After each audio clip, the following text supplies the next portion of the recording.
Welcome, everyone. Welcome to Wednesday, October 25th, 6:15 p.m., Ujima Wednesdays. This is a continuation of our Assembly of Black Possibilities. We're very excited. This is our last workshop for the month, Sites of Memory, How Black Media Harnesses the Black Voice for Liberation. And I'm going to do some quick intros, and I'm going to ask a member on my team as I do the quick intros if you could spotlight those individuals as well as myself and Sierra. So tonight we will be in conversation with Julian Walker, Dr. Kaya Shivers, and let me know if I pronounced your first name correctly, Dr. Shivers, Andre Stark, and Ron Mitchell. Julian Walker is the CEO and a founding team member of Push Black. With a background in filmmaking and the craft of emotionally driven narratives, he is dedicated to addressing the pressing issues that impact the Black community today. And if we can spotlight Julian, appreciate it. Hi, Julian. Dr. Kaya, or is it Kaya? It's Kaya, like Bahia, Brazil, but Kaya is my nickname. So you got it correctly. Excellent. Thank you so much. So Dr. Kaya Shivers is the founder and editor-chief of Arc Republic, bringing a wealth of experience in media as an owner, journalist, and scholar. She currently teaches writing and liberal studies at New York University and describes her work as a fusion of artistry and activism. Please welcome Dr. Kaya Shivers. Thank you so much. We will also be joined by two other people who should be very familiar to us right now, or very familiar to us now. Andre Stark is the co-owner and producer of the Bay State Banner. With over 25 years of experience in television and educational programming, he has held various roles ranging from WGBH to Boston Productions. And then lastly, but certainly not least, also should also be very familiar with us, Ron Mitchell is the co-owner and publisher of the Bay State Banner. He is a seasoned television editor with more than 25 years of experience, with notable accomplishments such as an Emmy-nominated series. Welcome, Ron. And let's just add you. And we will also add my co-moderator, Sierra Peters, who is our director of communications, culture, and enfranchisement. And we will also add myself. Okay, now we can begin. So I gave a very short intro. I'd like to invite each of you to just tell us a little more. And there's multi-part questions. I used to be a teacher, so I do a lot of multi-part questions. So I'm gonna also put it in the chat so that you can reference it and you won't lose sight of the question. So first, just tell us a little more about yourself. Can you give us an introduction or snapshot of your work? What key points or features of your work should people who are completely unfamiliar with what you do take away? And then this is optional, but I really do appreciate this question. I'm going to put it in the chat. Optionally, intentionally or not, we bring all of ourselves to our work. What part of your values and or personal bio/experience shows up in your organization and work? And let's start with Julian. And I also put the two-part question in the chat for you to reference as well. Right. Thank you, Nia. Thank you and the organization for having me. Been looking forward to this. So peace, y'all. I'm Julian Walker. I'm a storyteller, community advocate, and social entrepreneur from Little Rock, Arkansas, based in Atlanta. I have the opportunity to do all those things that I mentioned as CEO of Push Black and as the host of our podcast, Black History Year. So Push Black is the largest nonprofit media company for Black folks in America. And we exist to inspire liberating actions in the best interest of our community. So how do we do that? We share Black history stories, largely Black history, some current events as it relates to justice, but largely Black history, spirituality content with an audience of around 7 million folks. And through our storytelling, we strengthen our audience's connection to their Black identities. And over time, this builds trust because there's there's no mainstream outlets that do that intentionally. So this builds trust, and we leverage that trust to mobilize people. So um, we now run the largest voter turnout program in the digital space because of our ability to build these strong media relationships, strong relationships with our community through media, leverage trust, and move folks to take action. So you can find us on podcasts, video, messaging apps, social media. In the future, you'll see us everywhere the Black folks consume media, amusement parks, educational curriculum. We're trying to cover all the spaces that those in opposition to Blackness already have covered. So a bit about me to wrap it up. When I was a kid, I was shaped by media to believe that there was something wrong with Blackness, that our history started with slavery. And so the best that we could hope for was a place of servitude in another people's world. And when I took my first Black history class and then began to dig into Black history by other Black historians, I began to understand the vast history of Black people as civilization builders worldwide for thousands of years, since the beginning of humanity, really, prior to our experience in America.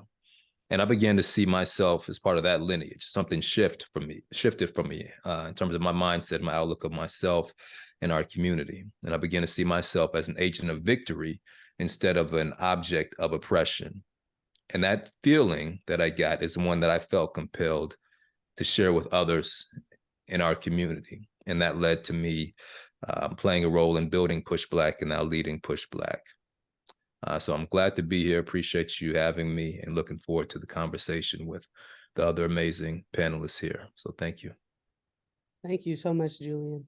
Let's go to Ron next with this question. Hi, everybody. Can you guys hear me? Yep, we can hear you. Okay. Okay, so let me review. And I'll drop it in the chat. I spent, hi, everybody. I'm Ron Mitchell, co-owner of the Bay State Banner and editor and publisher. I started my career in TV and film and radio back a long, long time ago. But the most recent job I had was 27 years long working for CBS television here in Boston, Channel 4. And I shot and edited. So I was the cameraman and the editor for multiple stories for 27 years. We did live news, I did special events, but I always tried to promote African-American stories about our community that mattered to our community. And I also tried to promote stories that would motivate positive change. I did a whole series that I got nominated for an Emmy for that talked about the lack of Black judges being appointed by Governor Baker, Superior Court judges during his tenure. In 6 years, he did not appoint any Black Superior Court judges. So we called him out on that and got a few appointed in the next 6 months after our series came out. So transitioning to owning the banner was a big step for me. I was ready to leave network television because I didn't like the fact that stories were now being judged on how many people responded to the story other than the value of the story. If you motivate and tell your journalism based on how many clicks you get from every story, then you're not a journalist. You're what I call a influencer. You know, it's not journalism, it's influencism is a phrase that I've coined. So for me, if you tell your story trying to get the biggest response, you always tack to the most emotional or, the most promotional part of that story, the most controversial part of that story. And that dilutes the journalism. The key to journalism is telling the truth about issues so people can make their own judgments and understand what's going on in a given situation. But if you're always skewing it to get the biggest response online, then you're basically altering the story and you're diminishing the value of that because it's not true, or the angle that you're taking is extra magnified. Life is nuanced, information as a news viewer, you have to be intelligent. You have to be able to parse out the truth from the chaff and really understand it. And if you're a journalist and you're presenting stuff that's going to get you the biggest response online, that's your motivation, then you're not telling a true story. So that when that really started to be the litmus test for what the station liked, I knew it was time for me to leave. The opportunity came to me to buy the Bay State Banner. I'm a native Bostonian. I grew up in Cambridge and Brookline and Boston. I've lived in Boston for over 40 years, right in Roxbury, and right behind our Nubian Square. So I've just been in in our community forever.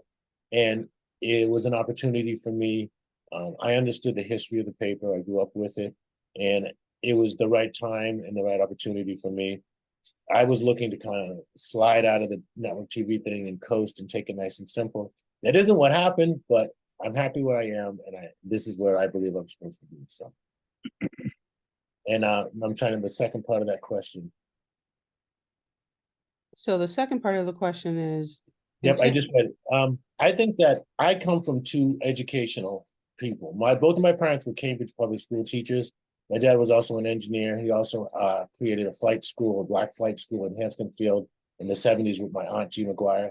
So between my parents and my aunts and uncles, I've always seen people who have been folks who have been in education in some way, shape, or form. So I always look to the stories that I do to have an educational component.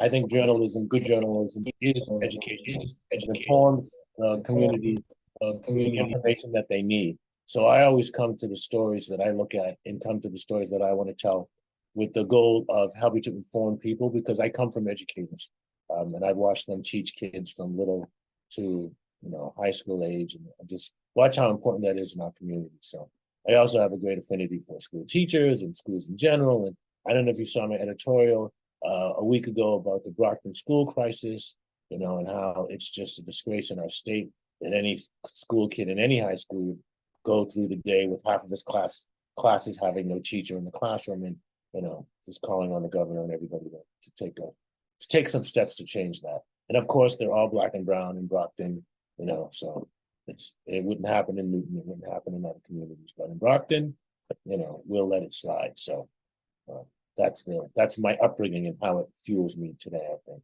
one of the things. Thank you, Ron. Let's go to Dr. Shivers next. Thank you so much for providing an essential platform for media business owners, professionals, practitioners to come and talk about the critical thing that we call media. I thank you for that. And Ujima in Collective Work and Responsibility, I thank you for being who you say you are. And I also would like to thank the audience members who are here tonight. You could be somewhere else.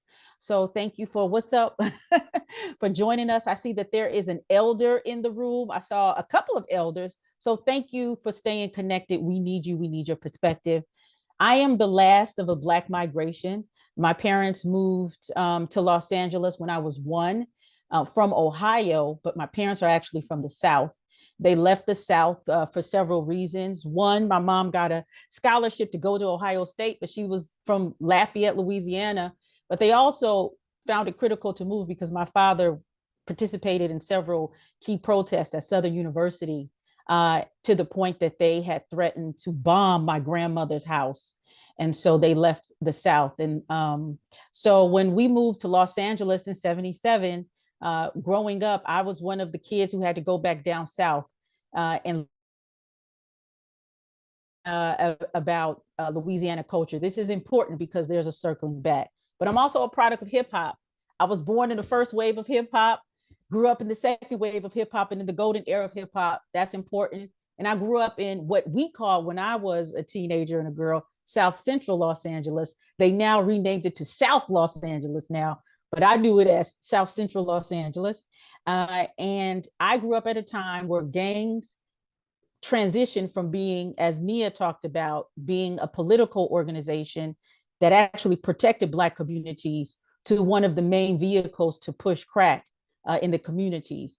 But how that happened, it was a direct response to disempower Black political movements that were very heavy in Los Angeles. A lot of people don't know that there were more Black Panthers in Los Angeles than any other city in the United States.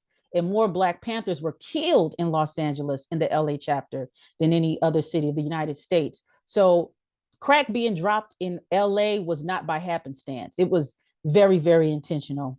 But I grew up working a lot in my community, having this hybrid of a mother who was a high thinking person, being that I was reading Foucault. I didn't even know in French because my mother was the first Black woman in Los Angeles Unified School District to teach French, Spanish, Latin to kids. So I grew up in a diasporic home.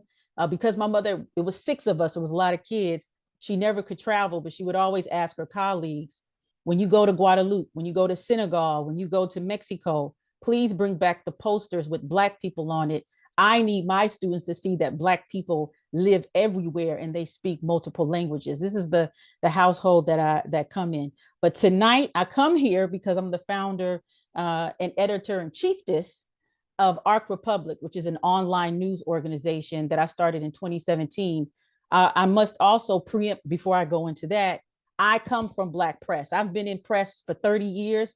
Black don't crack, it doesn't. I've been in press for 30 years. I started with the Los Angeles Sentinel. For those of you from LA, you know that's a legacy Black paper in Los Angeles. And also I started through hip hop journalism. It wasn't called hip hop journalism then, but writing for those earlier hip hop magazines. But in 2017, I started Arc Republic while living in Newark, New Jersey. I was finishing up my PhD program, and it was during the Hillary Clinton and Trump, presidential election. And I saw that news had become extremely divisive. It had become extremely partisan politics, and it had become very toxic, and it did not represent, to me, what media should be. And so Arc Republic was birthed out of this idea that we, the people, deserve better. We deserve better information and media to navigate, to understand the world. Arc Republic is a multimedia site. So we have print, we have podcasts, we have short docs, we have photojournalism. We even have 2 comic strips. One is called Black as a Soul, and another one is called Our World. And it is about the Black perspective. But our signature reporting is called Major Collaborative Project, the MCP, which I started in 2018. This is where we put a call out for people to cover a person, a theme, or event. Unfortunately, the last MCP we did was in 2019. That is because we haven't fully recovered from the pandemic, but we released a 30-story project for a month long, and it was on gentrification. And we covered gentrification from New York all the way to Inglewood. 2 highlights of Arc Republic that I want to reference is, 1, we started this thing. If you've heard of it, please tap into it. It's called Black Farmers Index. Black Farmers Index was a media project that started to drive Black people to Black farmers. It started off with 150 farmers listed. Now there's over 1,200 farmers. It's now a nonprofit, and Arc Republic's sister organization is the largest free public directory of Black farmers in the continental United States, and we include the Virgin Islands and Puerto Rico. Second thing I would like to earmark is this year we broke a major story. I don't know if you heard about a story about 2 Black ranchers in Colorado, Nicole and Courtney Mallory, who were facing domestic terrorism in rural Colorado to the point that they feared for their lives. They were about to lose their land. And so we broke the story. The story went international, and we received a whole bunch of death threats as a result of it. Somebody hacked our website as a result of it, and we're still trying to recover from that. Maybe I'll talk about that later. But I just wanted to say this in closing in terms of how do I bring myself? My parents leaving the South, I come from Black farmers in the South who ran out of the South for their political beliefs, for their thriving in the South. And unbeknownst to me, until my grandmother died, I found out that my great-grandfather was the first Black man in the state of Louisiana to be acquitted for killing a white man protecting his farmland, his family's farmland. And so he had to flee Louisiana, but he came back because the family that he had to leave was suffering so much because of the white terrorism, only for his body parts to be found on the train tracks near St. Martinville, Louisiana. And so a lot of that oral history, a lot of that history in the family was buried. So me returning back and doing this work with farmers, which right now actually did a farm visit today in Rhode Island with a native farmer, is ancestral work. But let me get back to media. Media is supposed to articulate back, in my opinion, our lives and explain the nuances of the world. And it is a critical tool for us that I think that we as Black people have been conditioned to believe that Black media is not relevant, it should not be supported, and we should not care. So that is why I'm excited to talk about what Black media means to Black people in this critical juncture of the world tonight. Thank you. Thank you so much, Dr. Shivers. And Andre, we already heard from your partner, Ron, with regards to the paper. Can you just tackle the second question? The intentionally or not, we bring all of ourselves to our work. What part of your values and or personal bio/experience shows up in your organization and work? So I was born in Boston, and first of all, thank you very much, Nia, for inviting us on to talk about basically ourselves and how our work is impacting the communities that we serve. And have organizations like Ujima who are constantly promoting the Black experience. And as I think I mentioned earlier before everybody was on, we didn't have this when we were growing up. And for my son to see organizations like this is just great, because he's 23 and he, is a sponge for all of these type of projects. And the fact that they're Black-led makes it even more important. So I was born in Boston, and my parents moved to Brookline because of Louise Day Hicks, who was an anti-busing and pretty much a racist city council member. And my mother is a strong Bajan woman, and she goes, "We're out of here." She just didn't want to have anything to do with them. And the funny thing about that is that my mother, since she grew up in Barbados, she had no qualms about moving into any community that she wanted to move into. She goes, "Hey, look, these white people can't tell us anything. In Barbados, the president is Black, the attorney general is Black, the head of the colleges are Black. What are these people going to tell me that I don't already know?"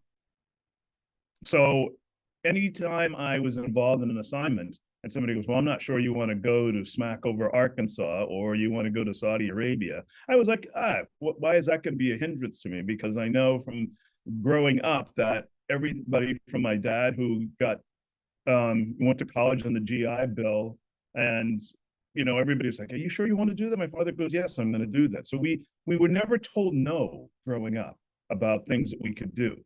And so I worked in public television. I worked at WGBH for a while. I worked at Say Brother, which is now Basic Black. I worked at the Latino community affairs program. It was called La Plaza, which is no longer in existence, but that's unfortunate. And I worked for Nova and Frontline. And those programs are still on today. But what I really enjoyed was transferring to another company and doing interactive museum projects, because you could actually put your thumbprint on the type of programming that you were developing. We did a program for the Science Museum of Virginia, and they asked, "Hey, Andre, what do you think we should do?" Well, I said, "All right, let's have a Black spokesperson for the whole exhibit." Now, people were like, "Well, it's in Richmond." I go, "Why not? Tell me what's wrong with that." And everybody was a little afraid that we were so exuberant about it, but we got it done. And there was a Black spokesperson for a state museum. We did the same thing in the Smithsonian. We had a story about forensic science, and the lead person there was two Black detectives, and there was a lead female who was the protagonist in the whole film, and everybody loved it. So I never felt that I couldn't do something. And so this entrepreneurial spirit and the never say die attitude of my parents really impacted upon me. So, and I wanted to also explain that our paper focuses on many things, but mostly racial equity, racial empowerment, and racial justice. And you can see that right on the front page.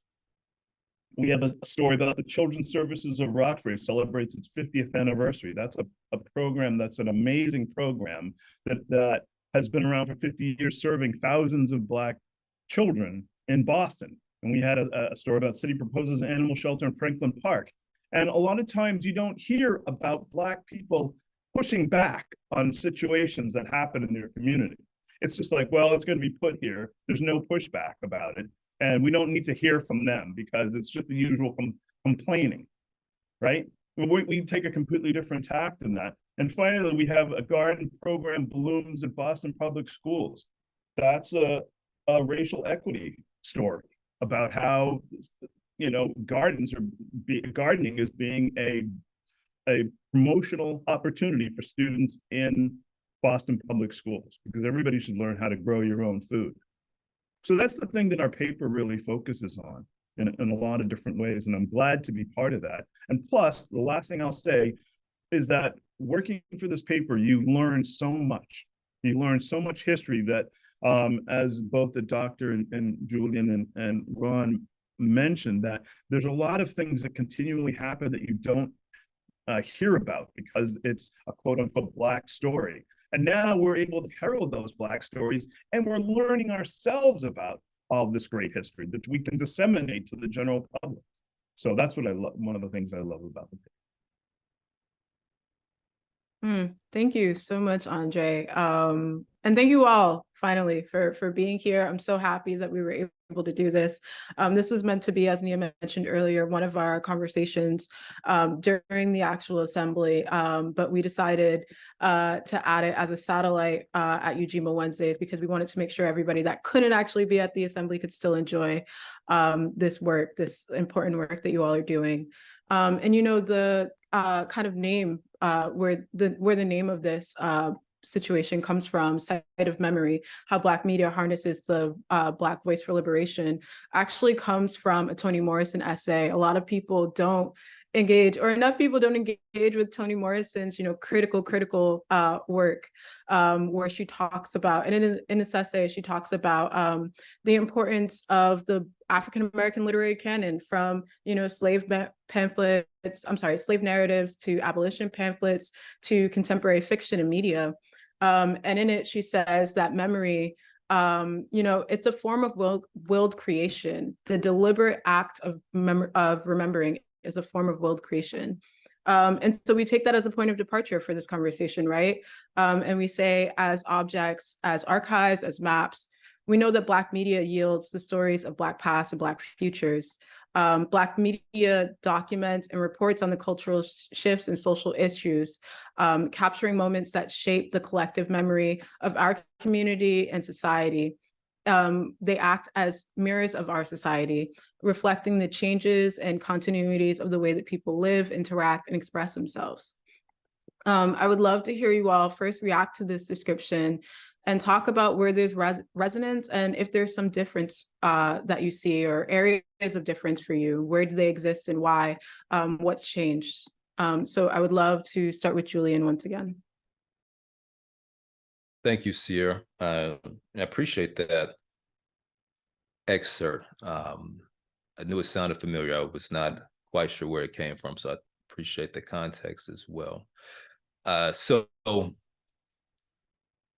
this resonates with me in certain ways, and I find difference in it in certain ways. So, you know, in thinking of the Black literary canon, for example, right now I'm reading Native Son by Richard Wright, and I can connect to these frustrations that the Black main character felt regarding manhood in America. And this was described in the 30s, right? So there's something there that travels across time because of our experience here. That's a reflection that I can relate to. And I think we've all seen experiences where when it's done right, Black media can be that mirror. And I believe for it to be a mirror, so we've seen it done right in terms of being a mirror or reflection or representation of our lived experience, but the challenge comes when another group controls key aspects of that media creation and distribution. So right now, for example, outsiders largely control the production and distribution of so-called Black media. So many of the stories told through media are outside of our control.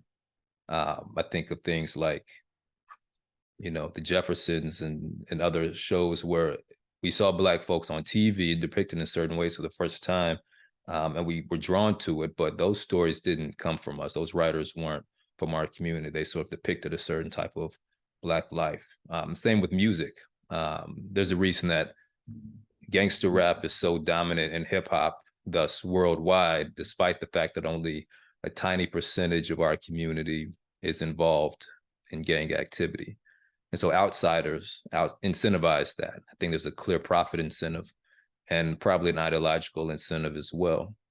So that mirror that's described, I believe, is more like a funhouse mirror, largely.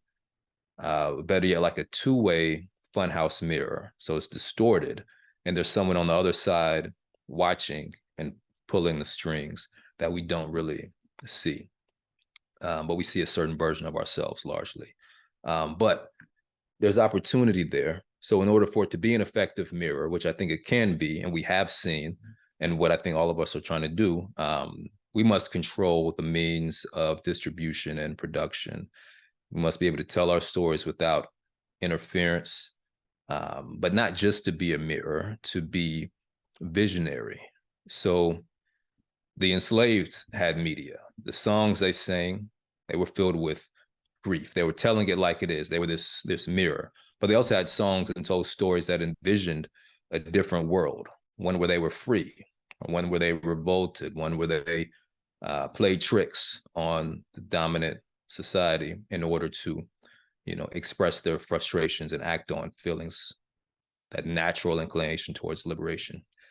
So in order to achieve liberation, we must be able to envision a liberated future. And to me, this comes down to what was described through Afrocentricity by Malefi Asante, around the two types of consciousness, one being oppression consciousness and the other being victory consciousness. So I think we've largely been inundated with oppression consciousness, which makes us focus solely on the oppression part of our existence. And it's important for us to understand that and to understand those conditions and those root causes. But without the media pushing us also towards that victory consciousness, being able to see ourselves as agents towards victory, that leads us stuck. So how can we be victorious is what the problem that Push Black is trying to solve through media. And a challenge to all Black media. How can we be both a mirror and a telescope to see the future, to envision a future that we may not be able to see in our short term? And so just to wrap it up, I think when we completely control our media, we have the ability to live into this description from Sister Morrison in the clearest of ways, but it has to have Black interest in mind. And I think it has to be coming from a certain place. So at that point, we can truly use media to share stories in the ways that we always have since the beginning of time. So stories have been used to pass down values, beliefs, and social norms. Right now, those are being imposed upon us by others for reasons that, may be accidental, may be malignant. But there's always been Black media pushing back, like those of us on this call. And I think there's a big opportunity for us to fully lean into what that description speaks on. Okay, Ronald. Can you share with me your question again? Just a little more clarity. Absolutely. So I was prefacing by chatting a little bit about Toni Morrison and her essay, Site of Memory. And I guess I'm interested in whether or not the description of this conversation, where we talk about Black media yielding the stories of our past and futures as documents that report on cultural shifts and social issues, capturing moments that shape the collective memory of our society. as mirrors, reflecting the changes of the way that we live, interact, and express ourselves. Do you feel like that is an apt description? Do you feel like there's resonance, or do you actually see something different? Earlier you were talking a little bit about the dissonance being a Black journalist and having to produce stories where perhaps the clicks are more important than anything else. So just curious about your opinions. Well, I think that is very true. Toni Morrison's writings are very true for where we are today. And I think it's true if you go back in history. The most photographed person in the I don't want to get this right, in the 19th century was Frederick Douglass. And the reason why, he was always photographed looking as stately as he could, as well dressed as he could. But he was fighting to change the image of the African American during between 1800 and 1900, when he went and gave all of his various different speeches and everything. And the Black media, the slave papers, the slave revolt papers, and all the different media that came out at that time, and the general main media that wasn't Black media per se, anytime Frederick Douglass was photographed, he always made a point to be as stately as he could. And that was his way of pushing back on the cartoons and all the stereotypes and stereotypical images in the general media. He always wanted to be the alternative to that.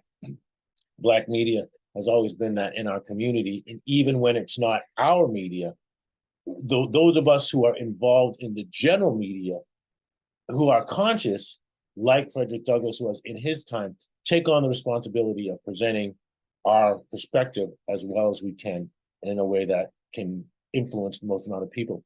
The other thing that just struck me, and Audrey forwarded me an email that came in the other day, and I'm not going to say the individual's name, but she had a quote at the end of the email, and it was a Harriet Tubman quote, and it said, "I freed 1,000 slaves. I could have freed 1,000 more, only if they knew they were slaves." And I think that speaks to what our responsibility is as African-American journalists. And it is our job to tell the truth to our people and deprogram them from the centuries of misrepresentation, of the devaluing of ourselves, of the self-hate, of that's what our job is. And, the reasons why we need to do it, as Harriet Tubman said in her day, I could have freed more if they only knew they were slaves. If we educate ourselves, we then don't fall into those traps, don't minimize our value, don't minimize our output, don't minimize our success, don't minimize the opportunities for our children. And I also want to say that we as a culture have always been about the whole country. I know we're talking about Black media, but Black media has always moved the whole country forward, from the labor unions and the labor laws that came out that were motivated by early, civil rights folks in the early 1900s. So in the early 1920s and 1915 and all those things. And I believe the first Labor Day came out of a celebration that was created by folks of color. So, as goes the Black community, goes the whole country. As we empower and educate ourselves and our community, we empower and educate the whole country. So I see our responsibility not just to Black people, but to everybody. It's a we thing. I think we have to start with ourselves, because we have been so devalued. We have been so programmed to not appreciate who we are. We were told our history started with slavery, when we were the first culture in the country, in the world. Everybody's Black. I heard this somebody say it the other day. Everybody's Black. If you go back to the first people, everybody's Black. They just lived in a place where their skin didn't have the sun, so it got paler. But if you really go back to the first people, everybody's Black. So, I just think that those are really important elements of our responsibility when I do this stuff. So I hope I answered the question. Yes, I appreciate that. Andre, I want to offer you an opportunity to speak, but no pressure. Sure. I think I mentioned some of it in my previous discussion about Black excellence and Black history. That is something that the paper has stood for many years. When Mel Miller started it, he started in 1965 right in the middle of the civil rights movement. And he was always pushing back at the status quo, a constant pushing. And I really enjoy that aspect of the paper, saying that, you know, we're not taking things as they lay. We're actually bringing up a perspective that many people forget or don't hear. And I remember, and I won't belabor this point, but I remember somebody saying, you know, the Boston Globe doesn't necessarily worry about stories with the Herald. They worry about stories from the Bay State Banner. And it's because the community trusts us to tell the stories in the Black community. And in turn, that turns the mirror on the society and saying, hey, look, you know, you've been telling us X, but it's really Y. And how come you keep doing this?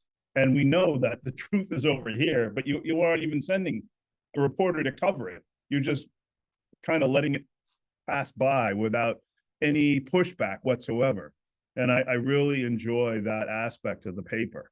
And I think I was talking a little bit earlier about Clock Walker, who was the slave who sued his slaveholder and won his freedom and was the catalyst for the abolitionist movement.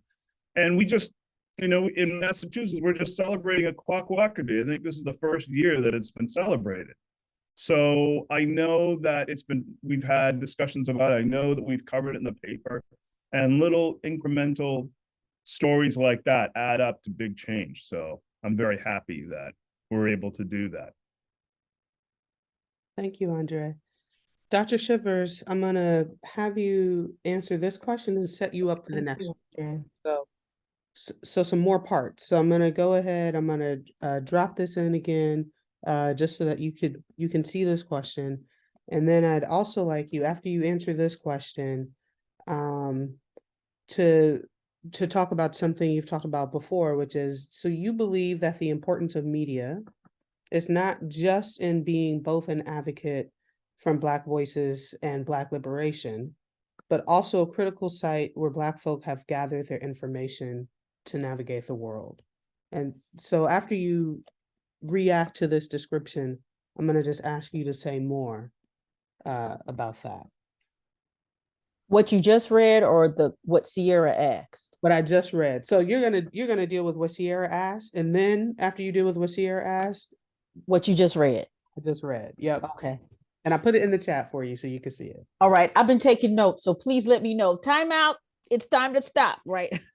Yeah, well, I appreciate that. Just so y'all know, we are running out of time, but also the very last two questions, I do want people to at least be able to hear some answers. So what we're going to do after you finish, Dr. Shivers, is the last two questions, we're not going to have everyone answer. We're just going to say, if you really want to answer, go for it. That's how we're going to do it. But appreciate that. Go ahead, Dr. Shivers. Okay. So first, I hope you have a part 2, 3, and 4. Okay, about Black media. I want to start in 2018. I was at a conference. It was called like the American Institute of Journalism in DC, and the Boston Globe was there. And a report had just been released about the wealth gap between Black Bostonians and white Bostonians. And the numbers, I don't remember the numbers, they were incredibly troubling. I do remember that. Y'all know what the numbers are, right? And so I remember the representative, and I was one of the Black people, one of the few Black people there. There you go. Thank you, Nia. Said that, that the Boston Globe was so disturbed that they did a series of like town halls or discussions about it. So here Black Kaya was sitting, all right? In the cut was like, where's the Black paper, right? Because they got goo gobs of money from a whole bunch of corporations to understand the wealth gap. Where was the Black paper? And I asked that person, where was the Black press in this, right? And so those of you who are on the call need to understand this. Black press has been pushed out by white papers and white corporations that support a mainstream narrative that does not want to entertain the white terrorism that has been going on for centuries in America. All right. And so I remember that very vividly about this Boston Globe. But Black Boston has a history. And I sat there because I was so troubled when I heard that, and I didn't hear the Black press. I don't know if you know this, Black Boston, but you were one of the top voices against a movie being screened called Birth of a Nation. In the early 1900s, Black Bostonians had a collective voice that said, do not bring that movie to Boston. You're going to catch it. And I remember, this is some of my research, the Bajan community, Andre, these your people, the Bajan community were very vociferous in talking about how derogatory this movie was. Please understand, racism has long memory. All right. And so what you will see in a lot of Black newspapers is a trend of how white supremacist systems often silence Black people in communities that push up against very strongly against repressive states, right? And so I think this is one of the reasons why Black Boston was targeted, because you had a very viable Black middle class. You had merchants, you had it going on. I mean, this is around, the people where W.E.B. Du Bois is coming out of. That had to be silenced, right? And so the quote by Toni Morrison is that's a very powerful sister. She also said, being an artist is very dangerous. Journalism and news is a form of artistry that is very, very dangerous. And this is a way Black people have used that tool in order to not only provide information to communities, navigate the world, but also push up against the propaganda that Andre and Julian and Ronald talked about growing up. All of these caricatures and images and narratives that we were fed that said Black people were bad, illiterate, unproductive, deviants, criminals, when it was actually the opposite. So Black news gave us a section to really understand. And when I say navigate the world, this is what I mean by navigate the world. Navigating the world was when you went to church, or if you went to church, the deaconess sometimes was the secretary or was the maid, right? But she was held in high esteem in her community. These are the ways back in the day. Now it's a little different. I'm starting to sweat, y'all. Please excuse me. And also, I want to say Black press also was the only consistent print that documented Black movements the way that it needed to be documented. A lot of people use Black press newspapers as archival information to understand the history from the Black perspective that a lot of mainstream press leaves out. If we left it up to mainstream press, Black Panther Party, Martin Luther King, Huey P. Newton, Medgar Evers, Ida B. Wells, all these people would have a very different narrative, right? And also, I need to say this. In large part, Black media and news was heavily either self-funded or funded by their communities until the 1980s. When I worked at the Los Angeles Sentinel in the 1990s and early 2000s, I started going into their archives. This is what I saw. I saw a paper who classified section. This is, the old school newspapers. If y'all know what that looks like, you young folk. I saw the newspapers. There were about 30 pages alone in just classified ads. So they didn't have to rely on anybody but their community members in order to sustain itself. However, in the 1980s, there was a huge shift where now Black media relies on corporate money, philanthropy, and grants. That is very problematic because one, we're living hand to mouth if we get one. And two, when we get one, there was such a pressure in order to print specific things, not to make certain people look bad. So and as well, let me say this. Oh, and I can go on and on. I'm two or three more points, Nia, I promise you. And you know what? You look familiar. I think we know each other. Also want to say this, okay, but I talked about this. Black press has also been a vehicle for liberation, not just for Black communities, but those outlier communities that didn't have a voice. I'm going to give you an example before I left the Sentinel. Actually, I'm going to keep it a buck. I was fired, okay, because they called me the third world editor because I was reporting everything. I got a call, it was like in 2001, I got a call from an activist. I don't remember if it was a Latino activist or a Black activist, but they were talking about these thousands of indigenous Mexicans coming into Los Angeles that did not speak Spanish and were brown and Black and dark brown and were being discriminated against. The fair-skinned white Latinos and Mexicans in Los Angeles, because Mexico has a serious problem with racism. I got fired shortly after that. I never covered the story, but it always stayed in my memory. And come to find out, I've discovered that most Mexicans do not even speak Spanish. They actually speak indigenous languages. People don't know that. They actually have to learn Spanish when they come to the United States, because that is the language that they use. But for somebody to reach out and use the Black press in order to tell a story that they couldn't tell in their own state's publication is very strong, because we have always recognized oppression wherever it is, right? And so this is like in tandem with the civil rights movement, the Black Power movements, and so on and so forth.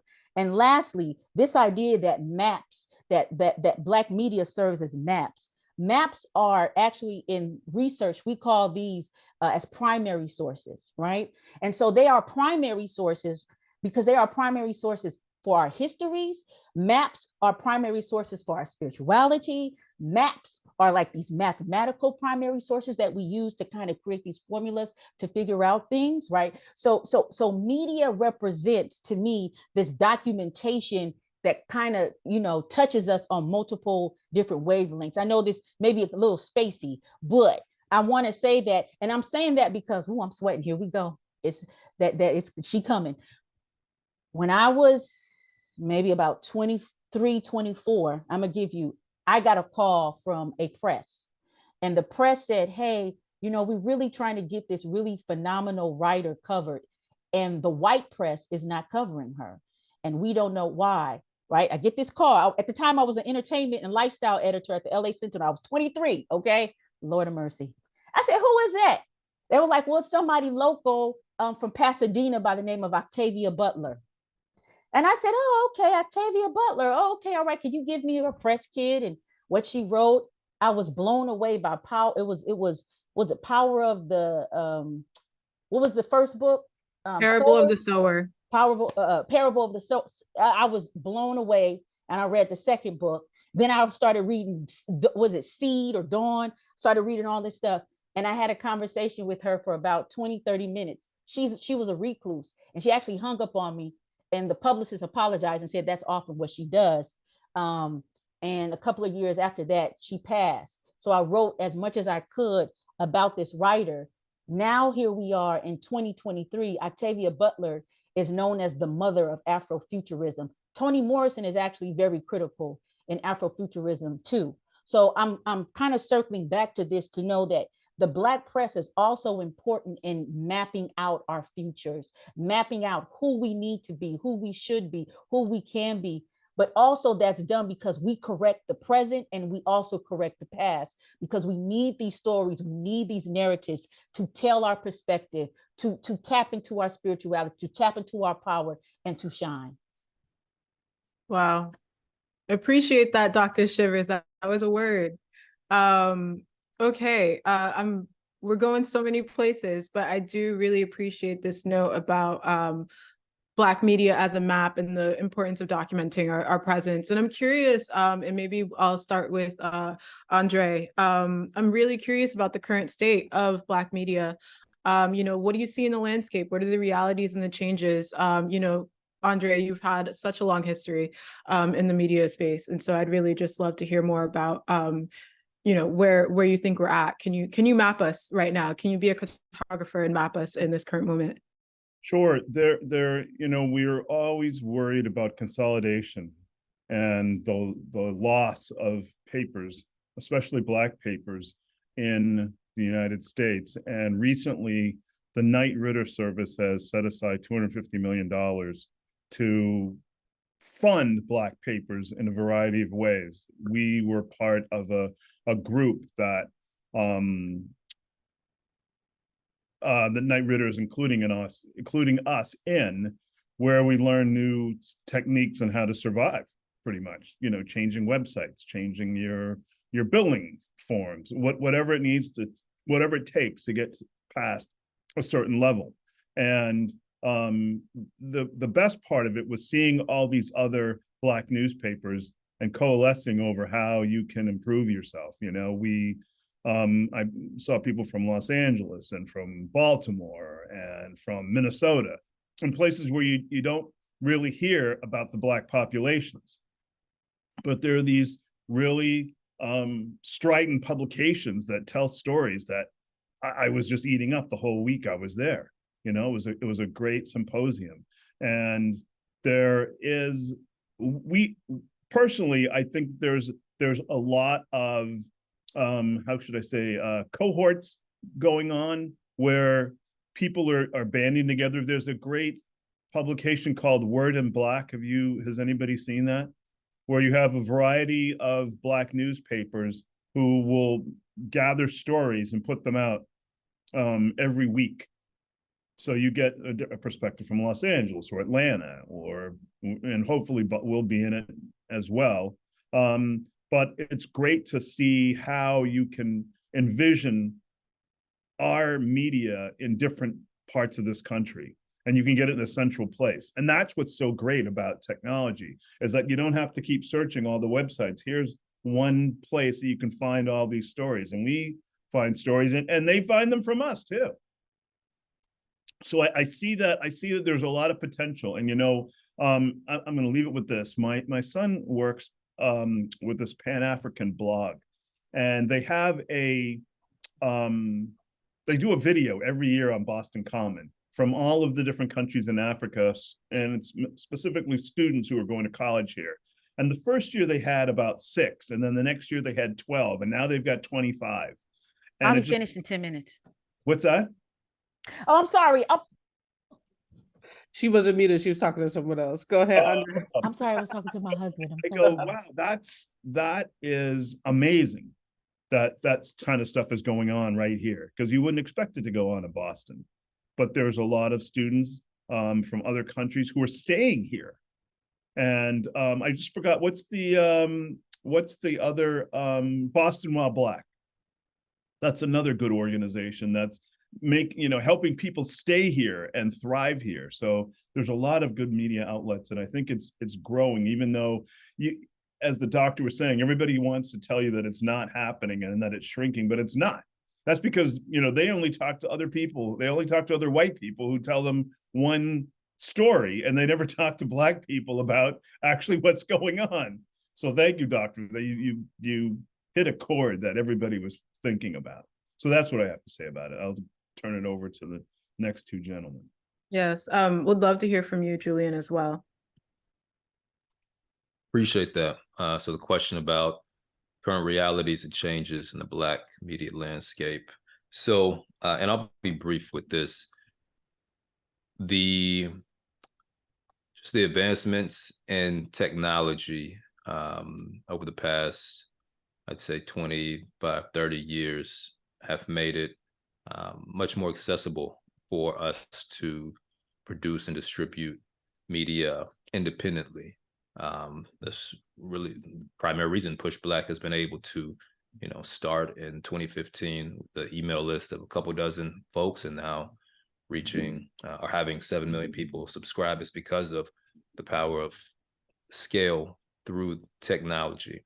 So I think it's going to continue changing at an even faster pace. There's an opportunity there for more independent Black media creators to come into the space and use tools and resources that we may not have had access to prior, which allows us to get more voices out there. So single narratives don't dominate the conversations, and single perspectives don't dominate the conversations. And then finally, there's 2 functions of media that we have to pay attention to as it relates to our liberation. One is the agenda setting function of media, and then the other one is the shaping of ideologies. So the agenda setting function theory says that media, or news media specifically, may not tell you what to think, but it'll definitely inform what you think about and what's prioritized. When you think of certain things that are, dinner table conversations or whatever right now, a lot of these things that are on top of the public's list came from media and politics collaborating to put those ideas in front of folks. So how are we as Black folks taking control of that agenda setting function through our ownership of Black media and creating our own agendas that we can advance through media? And then second, that ideology shaping function. And that's more of a over time type thing where media, as we've all spoke about, has the ability to shape our perspectives and perceptions of ourselves, our place in the world, what we believe, what we value. And as I mentioned before, the more other folks control that, the less we really know ourselves and are able to shape our own destinies. So these technological advancements making it easier for us to control those functions of media so we can assert ourselves, what we believe, and what's important to us in our community. So those are the changes I think that we should pay attention to and take advantage of. Thank you so much, Julian. We are technically out of time, y'all. So here's what we're going to do. We do have one more question that we think is really important to hear just a couple of answers on. And that's a question about action. And what I'm going to do is I saw Gio already dropped a question in the chat. If there are any other people who are listening who have some questions, I'm going to ask you just go ahead, drop it in the chat now. We may try to take one question live, but want to start with you again, Julian, and the order we're going to go in is Julian, then Dr. Shivers, and then Ron. And if we can try to be concise, that would be great. How can / should individuals participate or should be trying to participate? How can communities participate or be trying to participate? And I'm going to put that in. And again, would like to start with you, Julian. I spelled communities wrong. Hold on, let me just make sure I spell it right. Here we go. All right, so we got Cool. Julian, Dr. Shivers, then Ron. Thank you. All right, so I'll be brief with this too. So on an individual level, being aware, so it's from a consumption and a production standpoint, being aware of what we're consuming and who's creating it. Just because something has a Black face or a Black name does not mean it's coming from an authentic Black place. There's Black targeted media versus Black owned media. Those that are targeting Black folks largely don't have same intentions that us on this call do with Black owned and operated media. So being aware of what you're consuming and intentionally consuming Black media is one on the individual level. Then on the community level, rallying to support Black owned media that is supporting you. So I saw that Ujima is supporting Bay State Banner as a community effort, right? And so how are we as communities coming together to invest in these media properties that are trying to invest in the communities? As the doctor said earlier, there was a time when you look and see that these papers were all funded by the community. And the challenge that she mentioned with nonprofits is one that exists as a reality for Push Black as well, right? We have this goal of only being beholden to the Black community, and we've been making waves towards that. But there is still this nonprofit industrial complex that has influence in the work that other nonprofits like us and us are engaged in. So I'd say community support of these papers and these media publications that are supporting the community, and individual consumption and creation. Like I said, it's accessible. So if you want to express your voice, we all have a voice. If you want to express your voice, the power's in your hands to log on, turn on your camera, get on YouTube. You can be a media creator as well. So those are things I'd say. Thank you again for this platform. Like I said, I hope this becomes a series. It's so important. I first want to maybe present an apology to the audience and say that Black media hasn't been doing what it was supposed to do for a very long time. Black media became a tool for, I think, some people in order to navigate their economic situations, then actually do the work of being the voice for the people. So I like to take ownership, first in terms of what Black media has not done. But I just also want to let you know, everybody on this call who's representing Black media have sacrificed tremendously to do this work. This is not fun work. This is not fairy airy work. Don't let this digital space fool you that we could just blink, blink, and oink, oink, and a story just pops up. We have to do a lot of work to make a story, right? To create a story. And so because of this digital age, a lot of people don't respect or understand the process, and also the physical risks that it takes when you run specific stories. I still get death threats for what it is I run on Arc Republic. I don't know about anybody else. All right.